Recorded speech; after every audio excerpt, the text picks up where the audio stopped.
Assalamualaikum warahmatullahi wabarakatuh.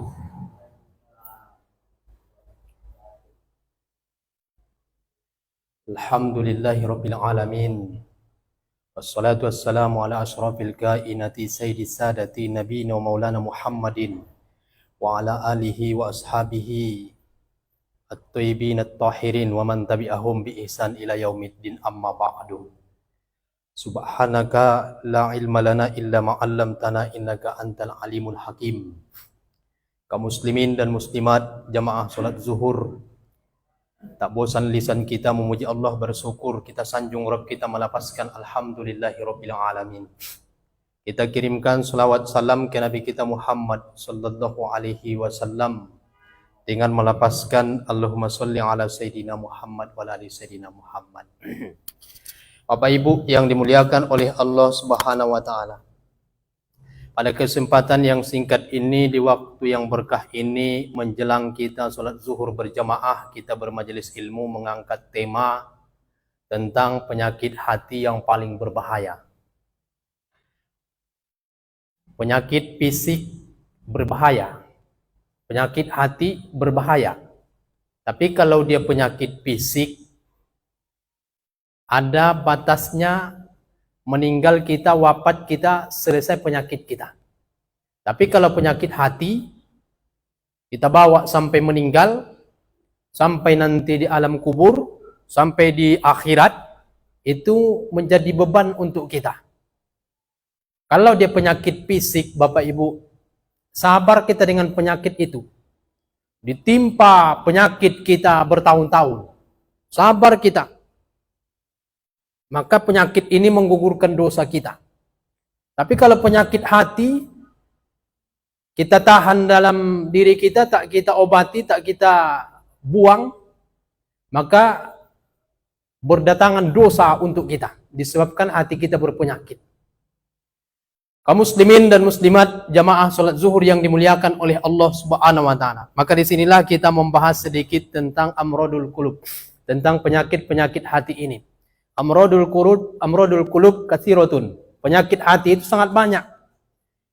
Wa adarriha yang paling memudaratkan, yang paling berbahaya itu yang pertama adalah syak. Tidak ada keyakinan di hati kita. Tidak yakin kita dengan kematian itu.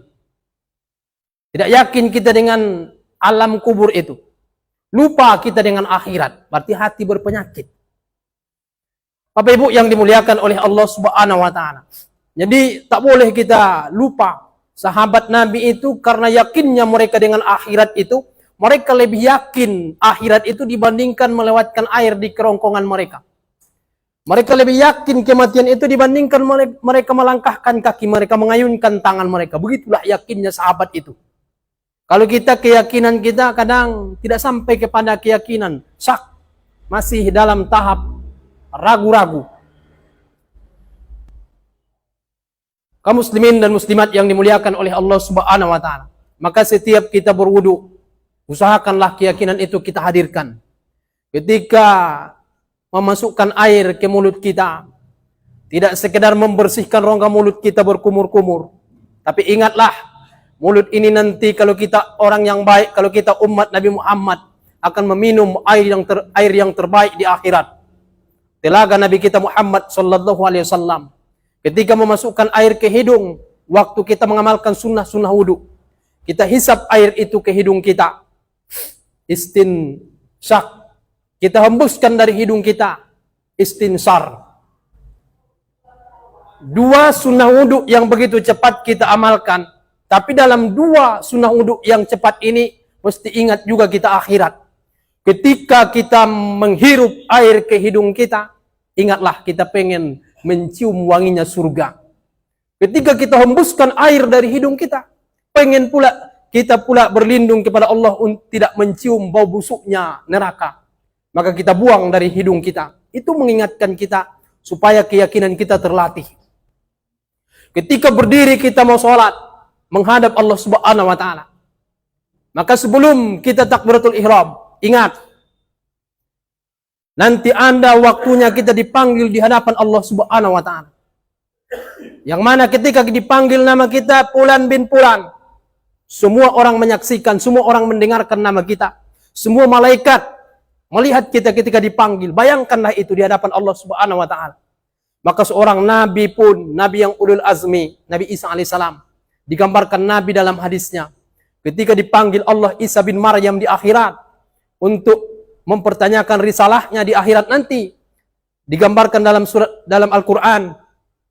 Maka Nabi Isa ini gemetar, menyatu persendiannya sampai tersungkur dia karena kewibawaan di hadapan Allah Subhanahu wa taala. Maka kaum muslimin dan muslimat jamaah salat zuhur, jadi keyakinan kita kadang kurang kuat keyakinan kita terhadap akhirat, berpenyakit hati kita. Yang kedua, penyakit hati yang paling berbahaya itu kata Habib Haddad, dokul iman, lemah iman kita. Iman kita kadang bisa naik, kadang bisa kuat. Tapi kalau lemah, dia itu penyakit hati yang berbahaya. Apa indikasi, apa tandanya lemah iman kita? Kata ulama-ulama kita, tarkul amal bil ilmi. Mudahnya kita meninggalkan amal, padahal kita sudah berilmu. Sholat rawatib, kita sudah berilmu. Zikir setelah sholat, kita sudah berilmu. Banyak amal-amal yang kita tinggalkan, padahal bisa kita mengamalkannya, bisa kita melakukannya, tapi kita tinggalkan. Apa sebab? Dokul iman, lemah iman kita. Sinyal kita lemah. Jadi Bapak Ibu yang dimuliakan oleh Allah Subhanahu wa taala, maka mesti diobati penyakit dokul iman ini. Jangan pula sampai lemah iman ini tanggal iman kita, apalagi di waktu kematian kita. Di waktu malaikat Israel pencabut nyawa, tanggal iman kita. Usahakan. Kata ulama kita, selalulah syukuri iman kita dan selalulah takuti hilang iman kita. Dan jangan pernah berbuat zalim kepada makhluk. Kalau kita tak pernah mensyukuri iman kita dan kita tidak khawatir dengan tanggal iman kita, ataupun kita berbuat zalim kepada makhluk, bisa jadi nanti ditanggalkan iman kita waktu sakaratul maut. Nauzubillah. Bapak Ibu yang dimuliakan oleh Allah Subhanahu wa taala. Nabi pernah menceritakan seorang yang terakhir dipanggil namanya dari neraka, dari suku Juhainah. Setelah dipanggil nama orang itu, dipanggil namanya oleh malaikat, maka seluruh penduduk neraka itu menangis sekuat-kuatnya. Karena tidak ada lagi orang yang akan dipanggil setelah dia dari neraka. Juhainah ini meninggal masih membawa iman, masih ahli surga. Kalau sempat Bapak Ibu dipanggil namanya dari suku Juhainah ini, tiba-tiba kita masih ada di neraka di waktu itu. Bayangkanlah bagaimana perasaan kita, bagaimana tangisan kita. Kita tak menjadi ahli surga. Maka kaum muslimin, kalau amal ibadah kita banyak yang tinggal, kita minta ampun kepada Allah Subhanahu wa taala. Tapi kalau iman kita tanggal, iman kita tidak ada menghadap Allah, mati kita tidak membawa iman, maka sulit untuk diselamatkan. Hadirin, hadirat jamaah salat zuhur yang dimuliakan oleh Allah Subhanahu wa taala, maka selalu kuatkan iman kita. Kembali lagi kepada Al-Qur'an, ingat janji-janji Allah terhadap kita untuk di akhirat nanti.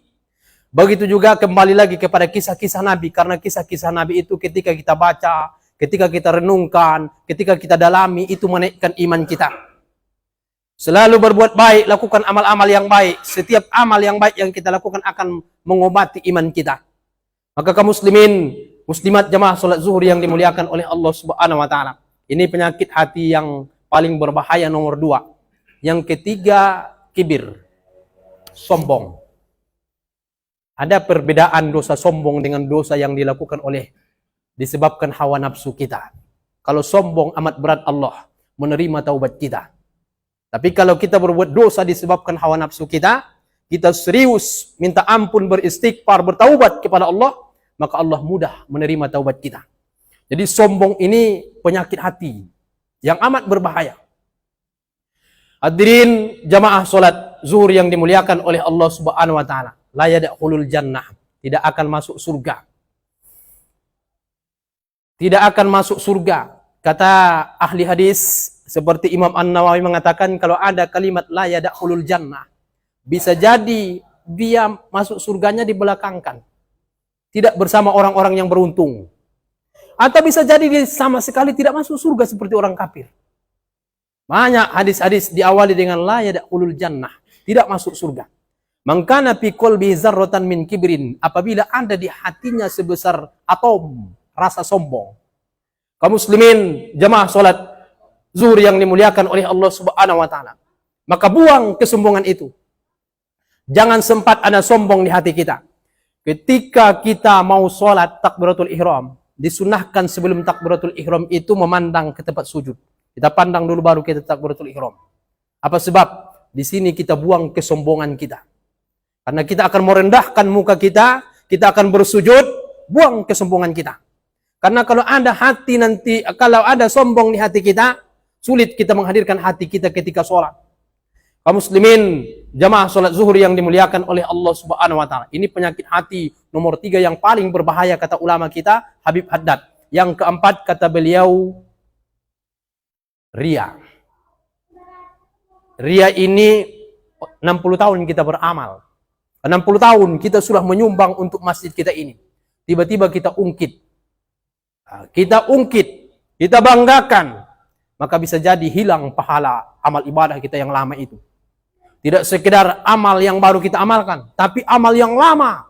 Kalau kita sudah mengungkitnya, menjadikannya ria, hilang pahala itu. Itulah bahayanya penyakit ria ini. Kaum muslimin, jamaah sholat zuhur yang dimuliakan oleh Allah Subhanahu wa taala, banyak lagi penyakit-penyakit hati, maka inilah yang dapat kita sampaikan. Mudah-mudahan bermanfaat dan mudah-mudahan kita selamat dari penyakit hati ini. Selalu kita obati hati kita supaya tidak sakit, karena kalau hati kita sudah sakit, berdatangan dosa-dosa, berdatangan perilaku-perilaku yang buruk. Mudah-mudahan bermanfaat. Faktabiru ya ulil absar. Wabillahi taufiq wal hidayah. Wassalamualaikum warahmatullahi wabarakatuh.